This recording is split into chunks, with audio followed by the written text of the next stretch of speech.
আজকে যশোরে আদ্দিন আকিজ গ্রুপের মাহফিল, 3 দিন মাহফিলের সমাপনী দিবস। 15-20 লক্ষ মানুষের সমাবেশ ঘটতেছে, গণজোয়ার চলতেছে। এই গণজোয়ার প্রমাণ করতেছে আলেমদের বন্দী করে, আলেমদের হত্যা করে, আলেমদের দেশছাড়া করে বাংলাদেশের গণজোয়ার বন্ধ হয়নি।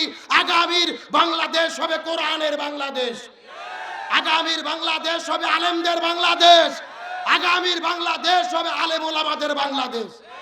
তাকুলু লিমান ইয়ুকতালু ফি সাবিলিল্লাহি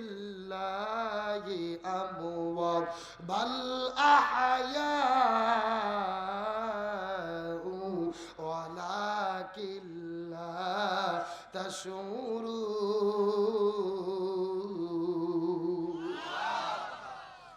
আল্লাহ তাআলা ডাকতে বলে, পৃথিবীর মানুষেরা রে, দিনের জন্য যারা জীবন দেয় এরা মরে না, এরা কখনো মরে না, এরা কখনো মরে না রে, এরা কখনো মরে না। এরা হলো জিন্দা, এরা হলো জিন্দা, এরা হলো জিন্দা। বরং জমিনের ভেতরে আল্লাহর জমিন, আল্লাহর দিন কায়েমের জন্য ইসলামী আন্দোলন করতে গিয়ে যারা জীবন দেয় এরা মরে না। এরা বিদায় নেওয়ার সাথে সাথে আল্লাহ তাদের নামটা জান্নাতের খাতায় লিখে দেয়। লিল্লাহি তাকবীর।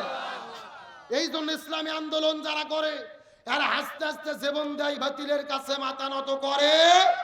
আমাদের কোরআনের পাখি শহীদ আল্লামা দিলওয়ার হোসেন সাঈদী 13 বছর ধরে তাকে জেলে বন্দি করে রাখার পরে হসপিটালের মধ্যে ভর্তি করে ইনজেকশনের সিরিজের ভেতরে বিষ ঢুকাইয়া আল্লামা সাঈদীকে তারা পরিকল্পিতভাবে হত্যা করেছে। আরো জোরে বলেন। তার কারণ ওই হসপিটালে ভর্তি করে যেই ডাক্তারকে চিকিৎসা করার দায়িত্ব দিয়েছিল এই ডাক্তারের নাম হলেন ডাক্তার মোস্তফা জামান। এই ডাক্তার কোন ডাক্তার? যেই ডাক্তার 2013 সালে শাহবাগের গণজাগরণ মঞ্চে দাঁড়িয়ে স্লোগান দিয়েছিল, সতে সাঈদী তুই রাজাকার, তুই রাজাকার, রাজাকারের ফাঁসি চাই।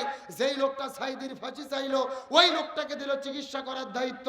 আমাদের এলাকার ভাষায় বলে শিয়ালের কাছে ছাগল বাগি। আরো ধরে বলেন। ওই হসপিটালে 2টা নার্স বলেছে আল্লামা সাঈদীর শরীরে এই ডাক্তার মোস্তফা জামান যখন ইনজেকশন পুশ করেছে তার কিছুক্ষণ পরে আল্লামা সাঈদী মৃত্যুর কোলে ঢলে পড়েছে। তার মানে বোঝা গেল আল্লামা সাঈদীর মৃত্যু কোন স্বাভাবিক মৃত্যু ছিল না, এটা পরিকল্পিত হত্যাকাণ্ড। সুতরাং ডক্টর মোহাম্মদ ইউনূসের সরকারকে বলি, কোরআনের পাখি আল্লামা সাঈদীকে পরিকল্পিতভাবে চিকিৎসা দেওয়ার নামে যারা হত্যার দিকে ঠেলে দিয়েছে এদের প্রত্যেকেই গ্রেফতার করে ফাঁসির দড়িতে ঝোলাতে হবে।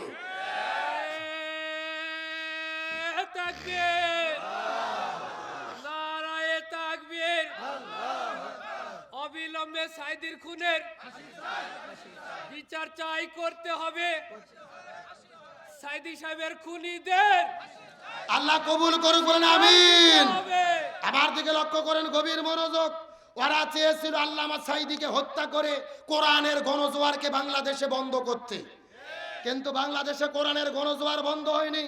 আল্লামা সাঈদী মাহফিলে আসলে লোক হইতো 2 লাখ, আর এখন আজারি যশোরে মাহফিল করতেছে লোক হচ্ছে 20 লাখ। এ আল্লাহু আকবার কোন। গত সপ্তাহে তিনি কক্সবাজার পেকুয়াতে মাহফিল করেছে, আজকে যশোরে মাহফিল। 15-20 লক্ষ মানুষের মাহফিলের সমাবেশ ঘটে। চিৎকার করে বলেন আল্লাহু আকবার। সাঈদী সাহেবকে তারা হত্যা করেছিল কেন? ভারতের প্ল্যানে। ভারত চিন্তা করেছিল সাঈদী শেষ করলে বাংলাদেশ ইসলামপন্থীরা শেষ হবে, কারণ সাঈদীর মাহফিলে লাখ লাখ লোক হয়। ওই সময়ে এত লোক কোন বক্তার মাহফিলে হতো না, কিন্তু ওরা ষড়যন্ত্র করে আল্লামা সাঈদীকে হত্যা করলো। আল্লাহ বলতেছে না, তোদের প্ল্যান একরকম, আমার পরিকল্পনা আর এক রকম। সাঈদী মাহফিল করলে লোক হয়তো 2 লাখ 4 লাখ, আজারি মাহফিল করলে লোক হচ্ছে 20 লাখ। আল্লাহু আকবার বলবেন না? কক্সবাজার পেকুয়াতে মাহফিল হয়েছে, আজকে যশোরে আদ্দিন আকিজ গ্রুপের মাহফিল, 3 দিন মাহফিলের সমাপনী দিবস। 15-20 লক্ষ মানুষের সমাবেশ ঘটতেছে, গণজোয়ার চলতেছে। এই গণজোয়ার প্রমাণ করতেছে আলেমদের বন্দী করে, আলেমদের হত্যা করে, আলেমদের দেশছাড়া করে বাংলাদেশের গণজোয়ার বন্ধ হয়নি। আগামীর বাংলাদেশ হবে কোরআনের বাংলাদেশ, আগামীর বাংলাদেশ হবে আলেমদের বাংলাদেশ, আগামীর বাংলাদেশ হবে আলেম ওলামাদের বাংলাদেশ। তার কারণ কোরআনের এই ঘন জোয়ারকে বাধা দিয়ে বন্ধ করা যায়। আজারি ভাই এত জনপ্রিয়তা কেন হলো? আজারির বিরুদ্ধে ফতুয়া দেওয়ার লোক আছে না নাই? আজারি 2014 সালে যখন ওয়াজ শুরু করলো, লোক হয়তো 10,000 20,000, কিন্তু কিছু কিছু তেল তেলা গোয়েন্দার মুফতি মুহাদ্দিস তার বিরুদ্ধে ফতুয়া দেওয়া শুরু করলো। তার বিরুদ্ধে যত ফতুয়া পড়ছে আল্লাহ তার জনপ্রিয়তা তত বাড়াই দিয়েছে। এই যে কক্সবাজার মাহফিল হলো 1 সপ্তাহ আগে, মাহফিল হওয়ার পরে কিছু শায়েখ ফতুয়া দিচ্ছে আজারির মাহফিলে এত লোক কেন হলো? লোক বেশি হলেই তাকে হক মনে করা যাবে না। মানে বিষয় হচ্ছে কি, শায়েকের মাহফিলে লোক হয় 200 আর আজারি মাহফিলে লোক হয় 20 লাখ, ওর শরীরে চুলকনি। এ কথা কর না কে? আবার আরেকজন ফতুয়া দিচ্ছে আজারির মাহফিলে কেন মুনাজাত করলো, বিদাত হয়েছে, তাইরি ফতুয়া দিচ্ছে আজারির মাহফিলে কেন দরুদ পড়া হলো না। আসলে বিষয় হলো ভাই, আজারি ভুলটা বিষয় না, আসল বিষয় হলো ওদের অ্যালার্জি ব্যারাম। 1.5 ঘন্টা ওয়াজ গবেষণা করে দেখছে কোনো ভুল নাই, তখন চিন্তা করতে কি আর ভুল ধরবো, তখন মোনাজাতে ভুল, দরুদে ভুল, লোক আসলে মূলত কোনো ভুল না, ভুল হলো বেশি লোক হওয়া। এ কথা কর না কে? ওরা মাহফিল করে, ওদের মাহফিলে কুকুরও ঘোরে না।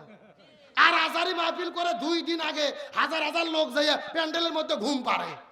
আমি মনে করি এটা কোনো ব্যক্তির আকর্ষণ না, এটা কোরআনের আকর্ষণ। আল্লাহ এই আজারির দ্বারা আল্লাহ প্রমাণ করেছে আল্লামা সাঈদীকে হত্যা করে কোনো লাভ হয়নি। আজারি বানায়া দেশে এক সাঈদী হত্যা করছে, শত শত সাঈদী আল্লাহ বানায়া দেশে। আরো ধরে বলেন কথা ঠিক কিনা? আমির হামজা মাহফিলে গেলে লাখ লাখ লোক হয়, তারেক মুনার গেলে লোক হয়, আজারি গেলে লোক হয়, আল্লামা মামুনুল হক আমির হামজা আর শিশু বক্তা রফিকুল ইসলাম মাদানি চেনেন না? ছোট মরি ঝাল বেশি খুব লাভ পারে। এরা জেলে যাওয়ার আগে লোক হয়তো 10,000 5,000, আর এখন মাহফিলে গেলে লোক হচ্ছে লাখ লাখ। আলেমদের বন্দি করে কি লাভ হলো? বরং আলেমেরা জেলে যাওয়াতে আলেমদের লাভ হয়েছে, এদের জনপ্রিয়তা বেড়ে গেছে, পরিস্থিতি বেড়ে গেছে, কোরআনের দাওয়াত বেড়ে গেছে। তার মানে বোঝা গেল আলেমদের হত্যা করে, ষড়যন্ত্র করে, দেশ ছাড়া করে কোনো লাভ হবে? এ জোরে বলেন কোনো লাভ হবে? বরং আল্লামা সাঈদীকে 14ই আগস্টে তারা হত্যা করেছে, আর 5ই আগস্টে তারা দেশ ছেড়ে পালাতে বাধ্য হয়েছে। 1টা বছরও তারা ক্ষমতায় থাকতে পারেনি। আমার মনে বলে আল্লামা সাঈদীর সঙ্গে বেয়াদবি এটা আল্লাহও সহ্য করেনি। বিশ্ববিখ্যাত মুফাসসির আল্লামা সাঈদী যারা জানাজা পর্যন্ত জালেমেরা পড়তে দেয়নি, কবর জিয়ারত করতে দেয়নি। হাসিনা বলেছিল শেখের বিটি পালাই না। এ কথা কর না গা? আগের দিনে বললো শেখের বিটি পালাই না, পরের দিনে পালে গেল। শোনেন, ইরশাদ চালা হলো বাপের বেটা, ইরশাদ চাচা ক্ষমতা ছাড়ছে, জেলের মধ্যে বন্দী হয়েছে, তাও ইরশাদ জেদ ছাড়া হয়নি। ইরশাদ হলো বাপের বেটা। এ কথা কোন? আর আমাদের শহীদ প্রেসিডেন্ট জিয়াউর রহমানের বউ, আমাদের পুত্রবধূ বেগম খালেদা জিয়া ক্ষমতা ছাড়ছে, জেলে বন্দী হয়েছে, তাও জেদ ছাড়া হয়নি। এরা হলো বাপের বেটি। এ কথা কোন? আর জামাত ইসলামের নেতারা জেলে বন্দী হয়েছে, ফাঁসির দড়িতে ঝুলছে, তাও জেদ ছাড়া হয়নি। এরা হলো আসল সৈনিক। আর আপনি বললেন আমার বাবার দেয়া শেখের বেটি পালাই না, আপনি পালাইয়া গেলেন কেন? কথা কন না কে? বুবু গো তুমি কি করিলা, পেছনের ওই দরজা দিয়া কেমনে পালাইলা? বুবু গো একটু জোরে ঠিক কন, জোরে ঠিক কন। বুবু গো তুমি কি করিলা, পেছনের ওই দরজা দিয়া কেমনে পালাইলা? বুবু গো আরো জোরে বলেন। পিলখানায় ওই মরল সেনা তোমার আগমনে, হুকুম দাতা ছিলে তুমি সকলে তা জানে। বুবু গো তোমার অভিনয়টা বেশ, উন্নয়ন দেখাইয়া জাতির সবই করলে শেষ। বুবু গো সাগর রনি মরল জানি তোমার ইশারাতে, আজও তো হলো না বিচার কার বাঁচালো নাতে। বুবু গো তুমি পাকা কিলারি, ইবলিস হার মেনে খাবে ডাল খিচুড়ি। বুবু গো ফেরাউনে হার মানে বুবুকে দেখিয়া, আয়না ঘরে মানুষ ধরে রাখতো তুপ করিয়া। বুবু গো তোমার লিগ বাহিনী কই, বাঘের গর্জন ছেড়ে বিলাই নেই কোনো হইসই। বুবু গো আরো জোরে বলেন। মতিঝিলে শত আলেম করলে তুমি খুন, পুলিশ দিয়ে ভয় দেখাতে এটাই তোমার গুণ। বুবু গো তুমি পাচ্ছ অভিশাপ, ছাড় দেন আল্লাহ ছেড়ে দেন না করলে মহাপাপ। বুবু গো আল্লাহ ছাড় দেয় কিন্তু ছেড়ে, তারা বলছিল 41 সাল পর্যন্ত থাকবো, কিন্তু 4 আগস্টে জানতো না 5 আগস্টে দেশ ছাড়া লাগবে। আলোচনা কি চলবে? চলবে। কারা কারা চলবে হাত উলান্ত দেখে লিল্লাহে তাকবীর। আজকের মাহফিল বগুড়া জেলার মাহফিল